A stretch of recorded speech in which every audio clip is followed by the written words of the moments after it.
ബഹുമാന്യനായ അധ്യക്ഷൻ, ഉദ്ഘാടക, വേദിയിലിരിക്കുന്ന പ്രഗത്ഭ വിശിഷ്ട ബഹുമാന്യ വ്യക്തിത്വങ്ങളെ, പ്രിയപ്പെട്ട രക്ഷിതാക്കളെ, നാട്ടുകാരെ, സാധനന്മാരെ, കുഞ്ഞുങ്ങളെ, സ്കൂളിന്റെ സാധാരണ സ്കൂളിൽ ഒരു പ്രോഗ്രാമിന് പോയാൽ ഒന്നുകിൽ 55, 100 ഇങ്ങനെയുള്ള വലിയ വലിയ സംഖ്യകളുടെ വാർഷികാഘോഷമാണ് കേൾക്കാറുള്ളത്. എന്നാൽ അതിൽ നിന്നൊക്കെ വ്യത്യസ്തമായിട്ട് ഇന്നിവിടെ നടക്കുന്നത് 6 വർഷം പിന്നിട്ട ഒരു സ്കൂളിന്റെ 3ാമത്തെ വാർഷികം. ഒരു പ്രാഥമിക സ്കൂള് അല്ലെ, കുട്ടികളിൽ തുടങ്ങുന്ന വിദ്യാഭ്യാസം തുടങ്ങുന്ന ഞാൻ ഈ മൈക്കൊന്ന്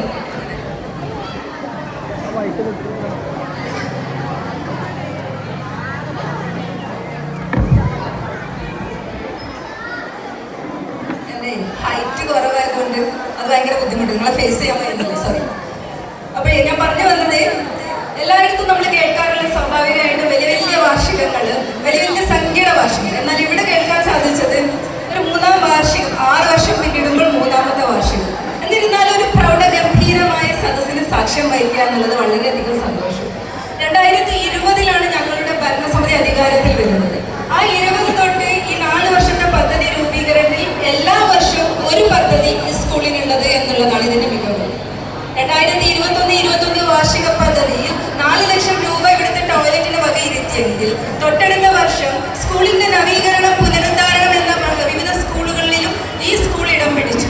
പിന്നീടുള്ളതിൽ നിന്ന് ഇത്തവണ നമുക്കറിയാം 24, 25 വാർഷിക പദ്ധതിയിലും സ്കൂളിന്റെ വയലുകൾ.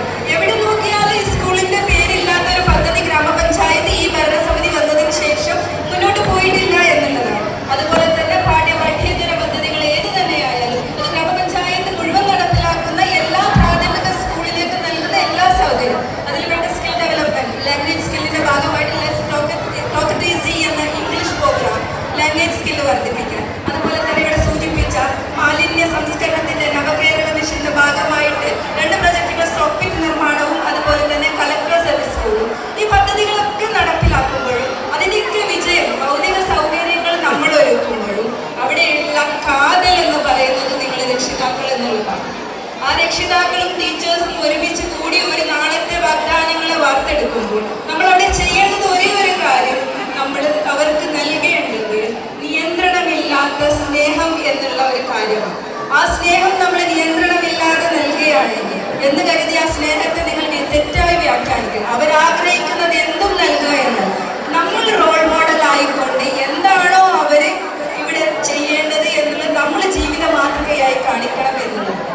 ആ മാതൃകയിലൂടെ നമ്മൾ പോവുകയാണെങ്കിൽ തീർച്ചയായിട്ടും നമ്മുടെ മക്കൾ വളരുന്ന സാഹചര്യമാണ്. പ്രത്യേകിച്ചും ഈ ആധുനിക കാലഘട്ടം നമ്മുടെ മക്കളെ കവർന്നെടുക്കാൻ ഒരുപാട് കണ്ണുകൾ ചുറ്റുമുണ്ട്.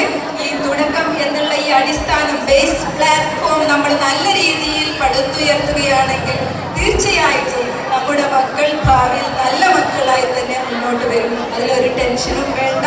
ഇവിടെ ഇവരോടൊപ്പം നമ്മൾ ഉണ്ടെങ്കിൽ തീർച്ചയായിട്ടും നമുക്ക് മുന്നോട്ട് പോവാം. പ്രിയപ്പെട്ട അധ്യാപകരോട് എനിക്ക് സൂചിപ്പിക്കാനുള്ളത്, നിങ്ങൾ അറിയണം നിങ്ങളുടെ മക്കളെ. ആ ക്ലാസ്സിൽ വരുന്ന ഓരോ കുഞ്ഞിനെയും കണ്ണിൽ നോക്കി നിങ്ങൾക്ക് അറിയാൻ കഴിയണം ആ കുഞ്ഞെന്താണെന്നുള്ളത്. അതോടൊപ്പം നിങ്ങളുടെ വിരലുകളുടെ സ്പർശനം അവരുടെ ഹൃദയത്തിൽ ഏൽക്കണം എന്നുള്ളതാണ്. ആ രീതിയിൽ നമ്മുടെ അധ്യാപകരും രക്ഷിതാക്കളും ഒന്ന് മാറി ചിന്തിച്ചാൽ നല്ലൊരു തലമുറയെ നമുക്ക് വാർത്തെടുക്കാൻ സാധിക്കും. ഈ പ്രൗഢഗംഭീരമായ സദസ്സിന്റെ ഒരു ഭാഗമാക്കാൻ സാധിച്ചതിൽ വളരെയധികം സന്തോഷമുണ്ട്. ഈ ചടങ്ങിന് എല്ലാവിധ ഭാവുകങ്ങളും നേർന്നുകൊണ്ട് നിർത്തുന്നു. ജയം.